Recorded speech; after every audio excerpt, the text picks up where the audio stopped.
All right.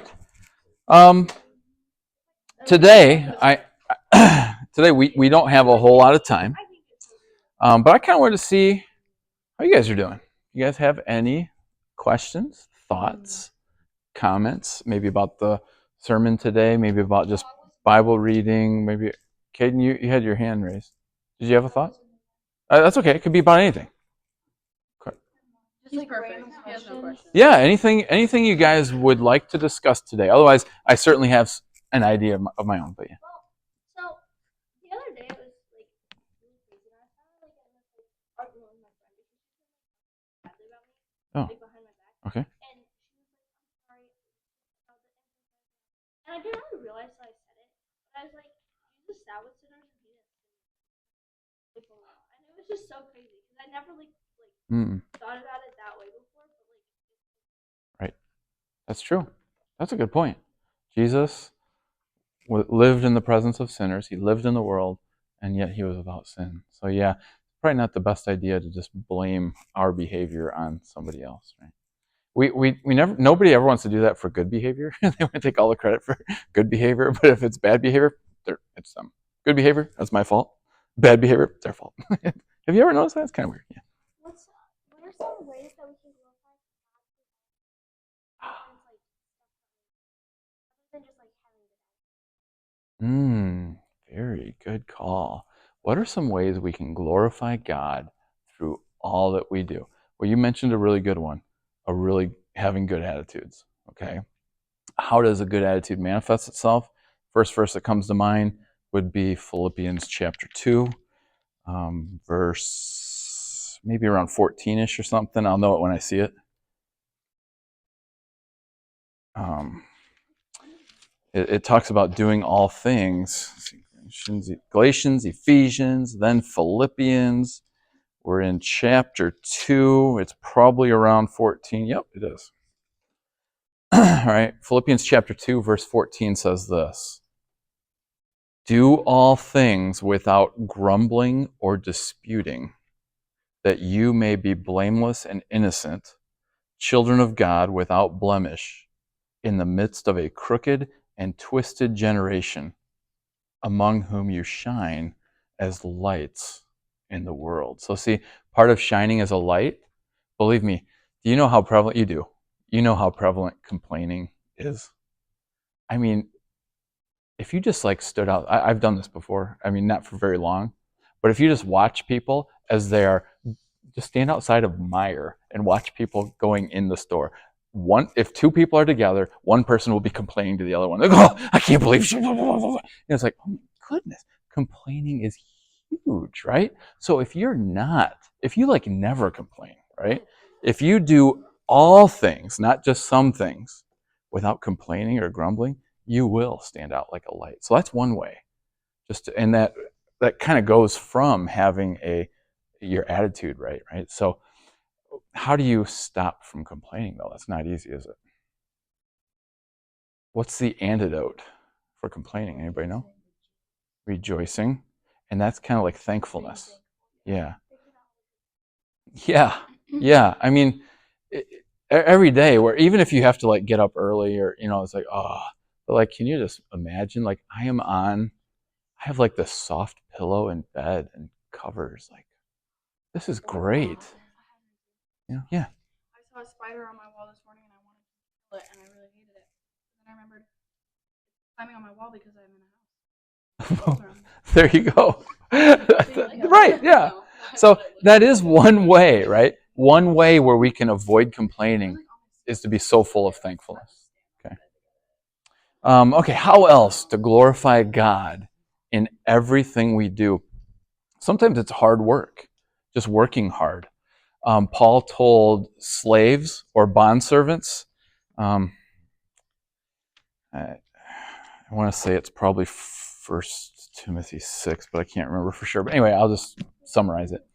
Well, if you guys want a reference here, I'll try to find it. I think it's First Timothy 6, probably about slaves. It might not be. Yeah. There we go. First Timothy 6, verse 1. Yeah. And Ephesians 6 has something about slaves. But look at First Timothy 6, verse 1. It says, Let all who are under a yoke as bondservants regard their own masters as worthy of all honor, so that the name of God and the teaching may not be reviled. Okay? So, what that tells me now, none of us are under the yoke of slavery, last I checked. Okay? We are in the United States of America and we're all technically free. Okay? But what can we learn about this, right? We're not bond servants, but maybe when I was working as a teacher, I could substitute the word bond servants for employee, right? Let all employees regard their bosses worthy of all honor or respect, so that the name of God and the teaching would be honored, right? So being a good employee, doing what you're asked without complaining, right? And just being that way. So you're not, maybe some of you are not employees, fill in the blank with students, right? All right. Let all who are under the yoke of schooling, right, consider their teachers worthy of all honor and respect. So that, now, sometimes, like in the Bible, do you think every master of every slave was actually an honorable person? Probably not, right? So does Jesus call us to have an attitude of humility and honor only toward those who deserve it? The answer is no. He calls us to have this attitude towards everybody. Okay? There's a verse somewhere that says, show true respect or honor to all men. Okay? So that's one way, by being a good student, working hard, being a good employee, that's how you can glorify God in everything you do as well. Serving those around you. Right? Jesus, I was reading in Mark this morning. I can't remember which chapter because I read a chunk of the book of Mark this morning. But Jesus said, I'm your Lord and Master, but I'm here to serve. Whoa. So when we serve others, now does anybody deserve to be served by Jesus? No. So one of the things that keeps us from serving people, we don't think they deserve it. Come on, right? Okay, even if they don't, still, we serve others, right? Jesus was among us. So serving, not complaining, being good students or employees or whatever, those are three ways that come to mind. Ephesians 6, honor your father and mother, that's another way. Anybody who treats you poorly, says something bad about you, and you treat them well, that's how you can glorify God. That's how you can make God look good. How common is that? Somebody gets insulted. When do you ever see that go well? Only for Jesus. Jesus did well with that. And hopefully his followers. His followers need to get better at that. Because I hate to break this to you, people will say bad things about you all the time. It just happens. And the more, it happens quite frequently. But the more you can bless when people curse you, right? Isn't that what we want? We want supernatural life to flow out of us. Supernatural. Now, when most of us think supernatural, we think, I want the ability to fly, or the ability to walk on water, or to heal people. Do you know what supernatural is? For somebody to curse you and you genuinely honor and bless them. They'd be like, what planet are you from? Okay. I was in class. I mean, and this is real, right? In the public school, sometimes my students were less than nice, right? And I had, they would see that I would just respond nicely to them. And another student in class would be like, don't you ever get upset? Don't you ever yell? And then somebody else would say, how'd you get like this? Like, oh, let me tell you about Jesus. Okay? So that's a supernatural life. All right, those are some ideas that I had about how to give God glory and everything.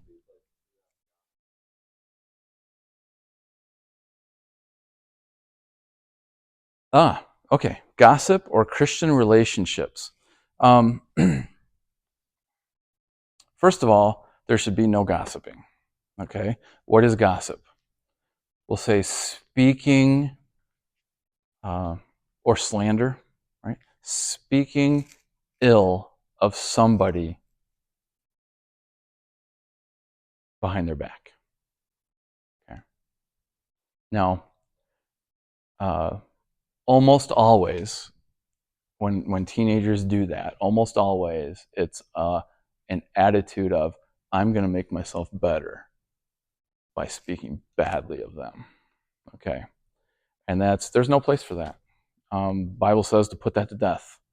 Got some scriptures for that. I don't know if slander is mentioned in Colossians 3 verse 5, but verse 8. Okay. Colossians 3 verse 5 through 8. Okay, 5 says put to death some things, and then 8 adds to it. 8 says anger, wrath, malice, slander, obscene talk from your mouth. So slander means speaking badly of others. So that's one huge thing. Now, there can be an exception to that, right? I think in general, if you make it your rule, I'm not going to speak negatively about somebody who's absent. That's a pretty good rule to live by. Now, there could be an exception to that. What is that? Somebody is in danger. And so you're like, Mom, Dad, or somebody, this person did this bad thing and they're in danger. Okay. Obviously, you might have to do that sometime, right? But in general, as a general rule, not speaking negatively about somebody else when they're not present is a good idea. Another exception could be if somebody is in sin and you want to help them. Maybe you would go, not to your peer, usually. You might ask your parents, hey, this is going on, how do I help? You could ask, a pastor, a teacher, somebody more mature than you, so that you're not just talking about their badness. I don't know if that's a word. Just to talk about them. Okay, but sometimes that's needful and even biblical to go to get help for somebody else. And so Christian relationships, that touches on gossip a little bit, but Christian relationships, this is something that we're not very good at. And I mean we, as in general, Christians in general, adults included, are much better at talking to other Christians about the weather and sports and gardening and cars and whatever than they are talking to each other about Jesus. And that should not be. Okay? One of the goals of Christian relationships is to help each other become stronger Christians. That just is, okay? Hebrews 3:13 talks about that. There's a lot of verses, and we're gonna have some much more in-depth instruction about that. But think about it, guys.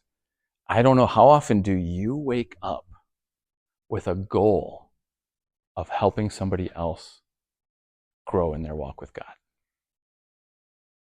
That should be a partial motivation for why you pray, why you read the Bible, and why you even have people over. Okay, it should be a huge motivation. All right, so that's when Josiah mentioned Christian relationships, that comes to mind big time. And I mentioned Hebrews 3. I think we've looked at this together before, but I'll just remind you what it says. Look what it says in Hebrews 3:12. It says, take care, brothers. That means pay attention to this, brothers and sisters, everybody. That's not just pastors, not just elders. Take care, guys. Listen carefully, everyone in the church. Be careful that no one has an evil, unbelieving heart that falls away. It's everybody's responsibility, not just the preacher, not just the teacher, everybody. And so you guys need to be like, hey, I need to watch out that, if you're Ella, you should be like, I don't want anybody around me to develop a hardness toward Jesus and fall away. Right? The next verse says, how do you stop that from happening? It says, exhort or encourage one another every day. So we build each other up in the faith. And that's a one another thing. It's not just done from a stage behind a pulpit. So that's huge with Christian relationships, and that's missing.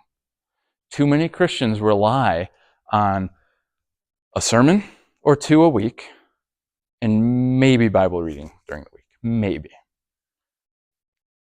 According to the Bible, Hebrews 3, 12, and 13, should not be only that.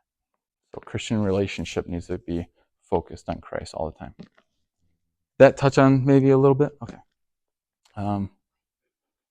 Anything else?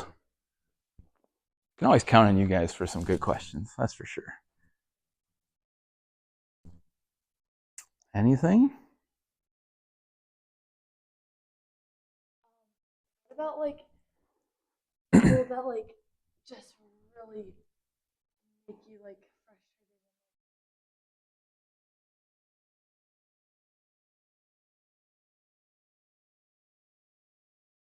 Yeah. Even when they're not like inherently like bad or being doing anything, like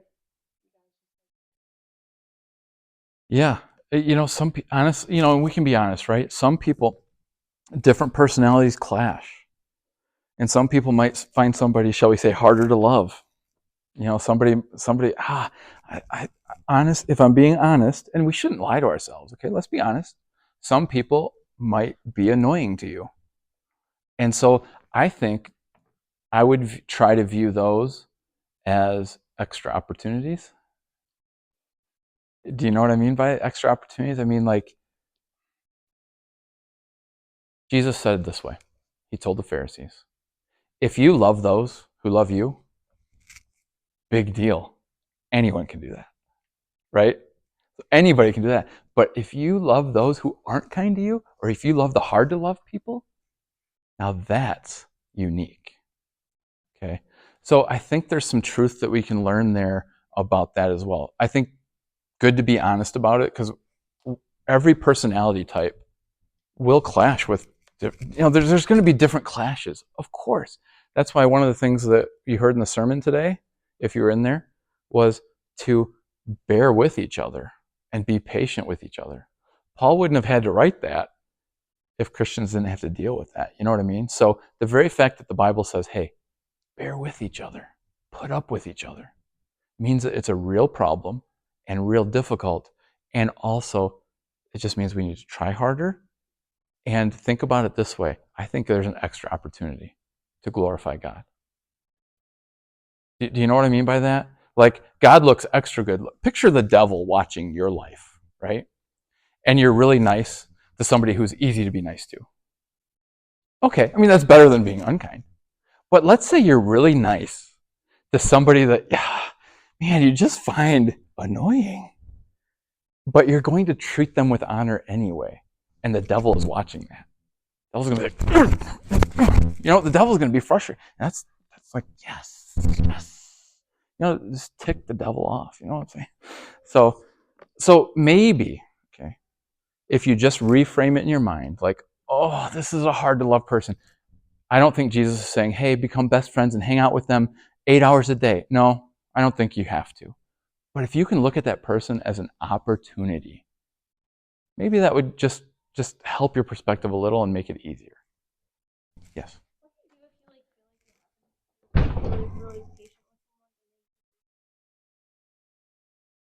Well, I would say continue to be patient, but if your effort, right? If your like efforts towards somebody and they're not receiving like the word, for example, Jesus did kind of move on to other towns too. In the sense of, so I don't know what you mean by growing. If they're not like, if you're trying to share the truth, some truth with them, and they're not receiving it or not putting it into practice very well. It was your question. Oh, like, are you meaning you're trying to help them grow spiritually and they're not responding? Mm-hmm.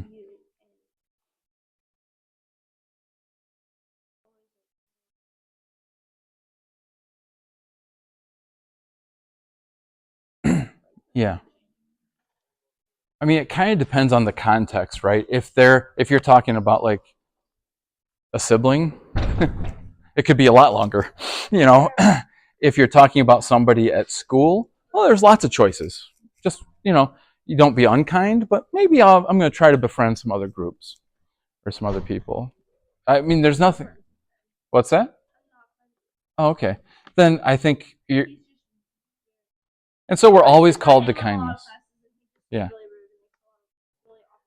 Yeah. Okay. I think being kind, continuing to be kind is the way to go. But yeah, you don't have to continue. You don't have to like try to be friends with the person. I wouldn't say. I mean, if you're, Sometimes it just feels like I'm yeah, being patient with people yeah, for like no apparent reason. yeah, I'm like, I just want to I understand. like, please Ooh, leave me alone. definitely don't do that. Yeah, no bashing faces. I'm pretty sure. All right.